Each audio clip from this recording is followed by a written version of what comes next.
बाज और बिल्ली की कहानी। एक जंगल में एक बड़ा सा बरगद का पेड़ था। उस पेड़ के छाल में एक बूढ़ा बाज रहता था। वह बाज अंधा था। इसके कारण वह कहीं बाहर नहीं जा पाता। उस पेड़ पे बहुत सारे पंछी भी घोंसला बनाकर अपने बच्चों के साथ रहते थे। वह पंछियां पूरा दिन भोजन ढूंढने में लग जाते। यह बूढ़ा बाज पंछियों के बाहर जाने पर उनकी बच्चों को अच्छे अच्छे कहानियां बोलते हुए ध्यान रखता। शाम को घर लौटने वाले पंछी उनके लाए हुए भोजन में थोड़ा सा बाज को भी देते। ऐसे समय बीतता गया। एक दिन वहाँ से गुजरता हुआ एक बिल्ली पेड़ पे खेल रहे पंछियों के बच्चों को देखा। आहा, बच्चे बहुत नरम हैं। इनका मांस तो बहुत ही अच्छा होगा। इतने स्वादिष्ट खाने को मैं अपने सामने रखकर पूरा जंगल घूमता रहा। सोचकर उन्हें खाने उस पेड़ पर चढ़ गया। उस बिल्ली को देख सारे पंछियों के बच्चे डर के चिल्लाने लगे। वह आवाजें सुनकर बाज शाल से बाहर आकर कौन है वो करके गुस्से में चिल्लाया। उस चिल्लाहट सुनते ही बिल्ली के ऊपर के प्राण ऊपर ही गए। उधर उन बच्चों के अलावा कोई नहीं सोचकर पेड़ चढ़ गया था। पर अब बाज को देख कांपने लगी। बचने के लिए उसे कोई रास्ता नहीं दिखा। जो होगा सो होगा सोचकर साहस करके कहा, हाँ, मैं एक बिल्ली हूँ। आपके आज्ञा के बिना इस पेड़ पर चढ़ के आने के लिए माफी चाहता हूँ। तब तुरंत बाज, क्या तुम बिल्ली हो? पहले इस पेड़ से उतरकर चले जाओ, नहीं तो तुम्हारे प्राण ले लूंगा, बोलकर चेतावनी दी। हाँ, पर अब गुस्सा ना हो। मेरा जन्म बिल्ली जात का होने पर भी उस जात के लक्षण नहीं आए। मैं मांस नहीं खाता, ऊपर से ब्राह्मण हूँ। इस जंगल के पंछी जानवर तुम सब बहुत ही अच्छे हैं करके तुम्हारे लिए अच्छा ही सुनकर तुमसे दोस्ती करने के लिए आया हूँ। बिल्ली ने बहुत ही होशियारी से कहा। बिल्ली के बातें सुनकर बाज बहुत खुश हुआ। इससे बिल्ली बाज की और तारीफ करने लगी। उस दिन से दोनों अच्छे दोस्त भी बन गए। तब से हर दिन वह बिल्ली पंछियों के ना होने के समय पर बाज के पास आकर 1 घंटा बातें करके चली जाती। बिल्ली के मीठे मीठे बातों से पंछियों के बच्चे उससे अच्छे से मिल गए। ऐसे कुछ दिन बीत गए। फिर मौका देख हाथ आए हुए हर एक बच्चे को खाना शुरू कर दिया। बिल्ली खाने के बाद बिना किसी को दिखे उन बच्चों के हड्डियों को बाज के रहने वाले छाल में फेंक दिया। आगे आगे पेड़ पे रहने वाले पंछी अपने बच्चों को गायब होता देख वह सब एक दिन इकट्ठा होकर बाज के पास आकर अपने बच्चों के गायब होने वाले खबर पूछे। अंधा बाज उसे कुछ नहीं पता, लेकिन सारे पंछी बाज के घर जाकर देखा तो पूरा छाल पंछी के बच्चों की हड्डियों से भरा पड़ा था। बिल्ली के बारे में ना कुछ जाने बिना सारे पंछी बाज ही उनके बच्चों को मारकर खाया होगा सोचकर उस बूढ़े बाज को अपने नुकीले चोंचों से वार कर करके मार दिया। करके पीड़ित होते हुए बाज ने अपने प्राण छोड़े। इस कहानी की शिक्षा है कि जन्मजात के लक्षण मरने से भी नहीं मिटते। कुएं में हीरे का कंगन। एक गांव में रामू नाम का एक लड़का रहा करता था। एक दिन जब उसकी माँ घर साफ कर रही थी तब उसे एक पुराने जमाने का सोने का कड़ा मिला।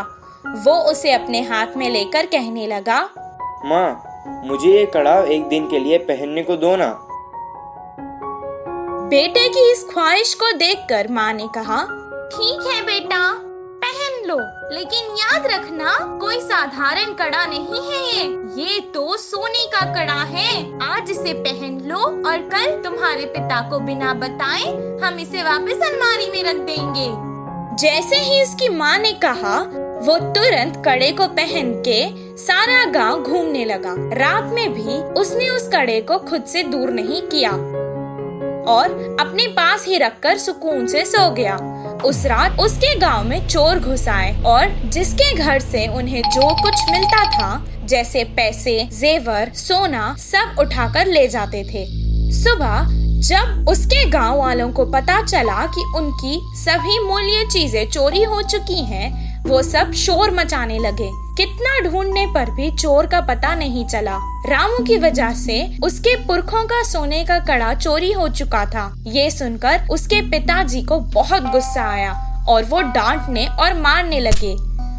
कुछ देर बाद उसने कहा, वो कोई खिलौना नहीं था जो तुमने खो दिया, वो मेरे पुरखों की निशानी थी।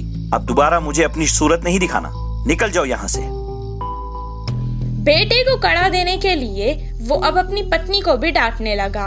वहीं रामू अपने पिता से मार खाकर बहुत दुखी होकर घर से रोते रोते निकल गया। पास के बगीचे में जाकर एक बड़े पेड़ के नीचे रोता हुआ वो बैठ गया। वहीं पेड़ के नीचे जो चोर ने उसका कड़ा चुराया था, वो चोरी किया हुआ सामान वहां बंटवारा कर रहे थे। वो दोनों चोर जोर जोर से बात कर रहे थे। ये सुनकर रामू को पता चल गया कि वो वही चोर है। वो धीरे से वहां से उठा और कुएं के पास जाकर कुएं में देखकर रोने लगा और कहने लगा कि उसके हीरों का कड़ा कुएं में गिर गया है। उसके रोने की आवाज सुनकर चोर उसके पास आए और रामू से पूछने लगे कि वो क्यों रो रहा है। रामू ने जवाब दिया, मेरे दादा बहुत बड़े पंडित थे और उन्होंने एक जमींदार के पास पूजा की थी, तो उन्होंने उन्हें तोहफे में एक हीरो से भरा हुआ सोने का कड़ा दिया था। वो कड़ा मैं मेरे घर वालों को बिना बताए पहन कर आ गया था और यहाँ आकर खेल रहा था और अचानक मेरे हाथ से वो कड़ा फिसल कर गिर गया था। जब मैं उस कड़े को हाथ लगाता था तब भी वो मुझे डांटते थे और अगर मैं उन्हें बताऊंगा कि मेरे हाथ से वो कुएं में गिर गया तो वो मुझे मार देंगे। हीरो का कड़ा कुएं में है सुनकर ही वो दोनों लड़ने लगे कि कौन कुएं में जाकर कड़ा लाएगा। दोनों अपने हाथ में रखे सामान को जमीन पर रखकर एक साथ कुएं में कूद गए। जैसे ही रामू ने ये देखा, वो तुरंत पैसे और जेवर लेकर भागकर गांव वापस आ गया।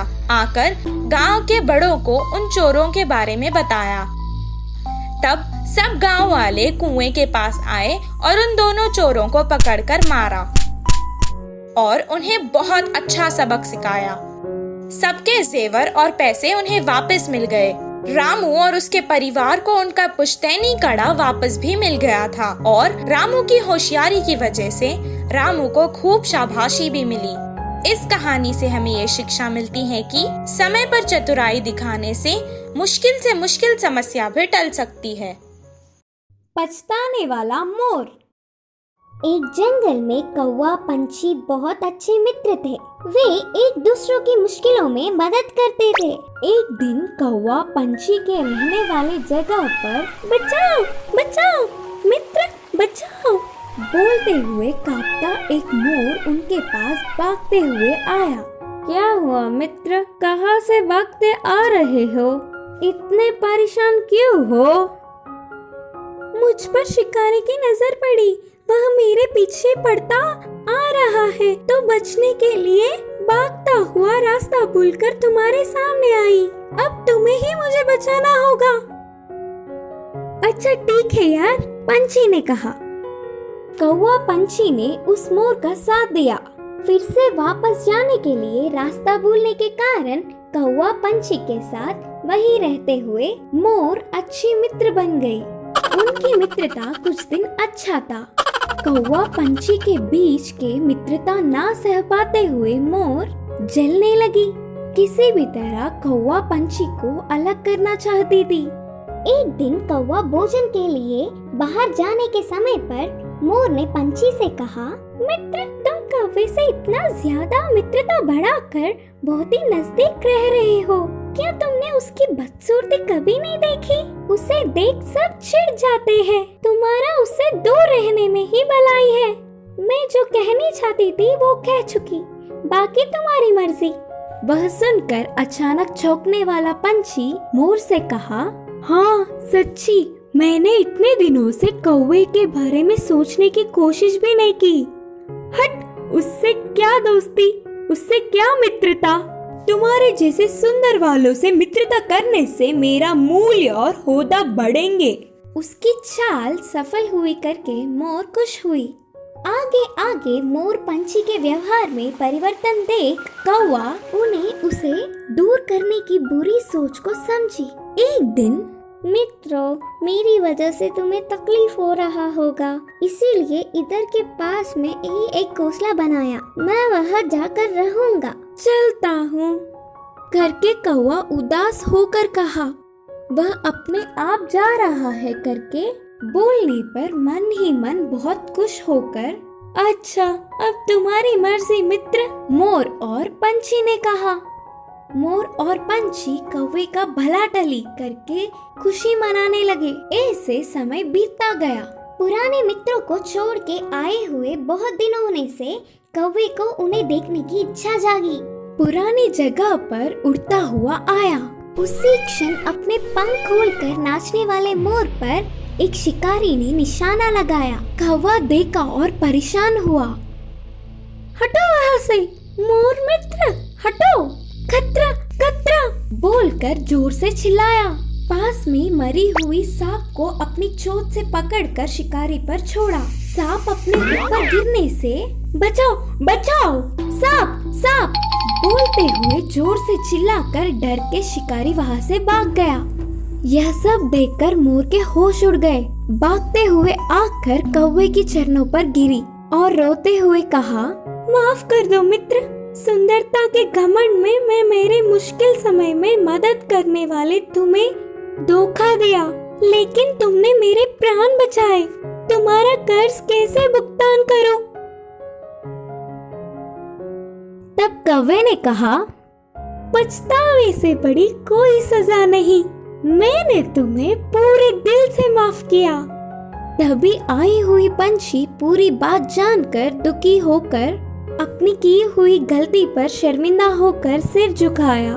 फिर तब से कौवा, पंछी, मोर हमेशा की तरह अच्छे मित्र जैसे रहने लगे। इस कहानी की शिक्षा है कि अपने भूलों को भी भुलाने वाला ही सच्चा मित्र होता है।